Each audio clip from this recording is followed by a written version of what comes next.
అన్నగారు వందనాలు. అన్నా వందనాలన్నా, బాగున్నావు అన్నా? దేవుని దయలో బాగున్నాను అన్నగారు. మీరు ఎలా ఉన్నారు? అన్నా జీవం గల దేవుని దయతో హ్యాపీగా ఉండన్నా. ఓకే. అన్న ఏం లేదన్నా, చిన్న డౌట్, ఇది యూట్యూబ్ లో పెట్టుకుంటాను. చిన్న డౌట్ అన్న, క్రైస్తవుల గురించి. చెప్పండి అన్న. భూమి ఆకాశ సృష్టిని సర్వోన్నత దేవుని కుమారుడు యేసు క్రీస్తు ప్రభు అని కొందరు నమ్ముతున్నారు. దేవుడని అనేకులు నమ్ముతున్నారు. అవును. కానీ వీళ్ళు చెప్పింది వాళ్ళు నమ్మడంలే, వాళ్ళు చెప్పింది వీళ్ళు నమ్మడంలే. సత్యం అనేది మాత్రం వాస్తవం ఒకటే సత్యము. అవును. పరలోకం పోవడానికి ఒకటే మార్గం, ఏదో ఒక మార్గం. దేవుని కుమారుడని నమ్మే విధానాలు దండిగా ఉండయి. దేవుడు అన్నట్టు ఉండే దాంట్లో కొందరు పాటిస్తున్నారు. ఓకే. కానీ బతికే విధానంలో బతుకుగా తేడా ఉంటదా ఏమన్నా? బతుకులోనా?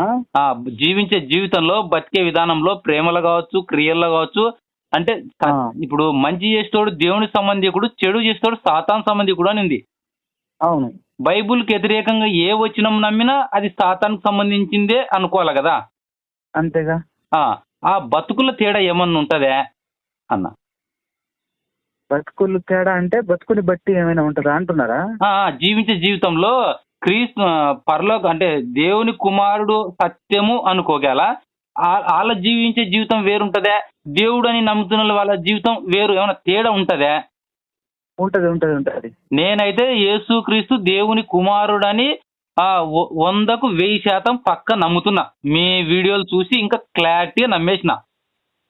ఏంటంటే అన్న యేసుక్రీస్తు దేవుని కుమారుడు అని మనం నమ్మినప్పుడు యేసుక్రీస్తు బ్రతికినట్టు బ్రతకాలి అనే ప్రయత్నం మనం చేయాలనిపిస్తుంది. చేయాలి కూడా ఖచ్చితంగా. ఓకే అన్న. యేసుక్రీస్తు దేవుడే అని అన్నప్పుడు దేవుణ్ణి అనుసరించలేదుగా. ఓకే అన్న. దేవుళ్ళకు బతకడం ఈ భూమి మీద మనుషులకు అసాధ్యం అనే ఒక అడ్డొచ్చి పడుతుంది. ఖచ్చితంగా ఆ విధంగా ఆయన పాపం చేయలేదు, ఆయన పరిశుద్ధుడు అని అంటే ఆయన దేవుడు కాబట్టి పరిశుద్ధుడు. మనం మనుషులం కాబట్టి మనం పాపాత్ములంగానే ఉంటాం, పాపం చేస్తూనే ఉంటాం అనే కోణంలో మాట్లాడతారు. ఓకే అన్న. కాబట్టి పరిశుద్ధులుగా ఉండే అవకాశం వాళ్ళకు లేదు, ఆలోచన కూడా లేదు. ఓకేనా? సంతోషం అన్న. సరేనా? క్లారిటీగా అయితే ఆ మాట అడ్డబండగా క్రీస్తు ఏది పాపానికి అడ్డబండగానా, లేదో పరలోకం పోకుండా ఏదో అడ్డుబండ, ఏదో మీరు ఒకసారి ఒక మాట అన్నారు. ఖచ్చితంగా దేవుడు అన్నప్పుడు ఇంకా ఆ మాటకు ఎదురు ఈ మానవుడు చేయలేము ఇంకా. అంతే కదా. దేవుని కుమారుడుగా జెన్యున్ గా బతికి బట్ట కట్టి జీవించి చూపించినాడు దేవుని కుమారుడుగా ఆయన. అవును. కాబట్టి అప్పుడు యేసుక్రీస్తుని దేవుడు అని నమ్మితే ఆజ్ఞ అతిక్రమం కూడా కదా.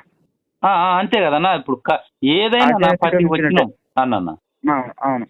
ఓకేనా. ఖచ్చితంగా అయితే బతుకుల తేడా ఉంటది. క్రీస్తు సత్యము దేవుని కుమారుడు అని నమ్మినప్పుడు బైబిల్లో వందల సార్లు దేవుని కుమారుడు అని అంటే చాలా క్లారిటీగా రాయబడింది. అవును. అది నమ్మినప్పుడు ఖచ్చితంగా క్రీస్తులాగా బతకడానికి ప్రయత్నం చేసినోడే పరలోక మార్గం. అవును. ఓకేనా. అదే డౌట్ అన్న.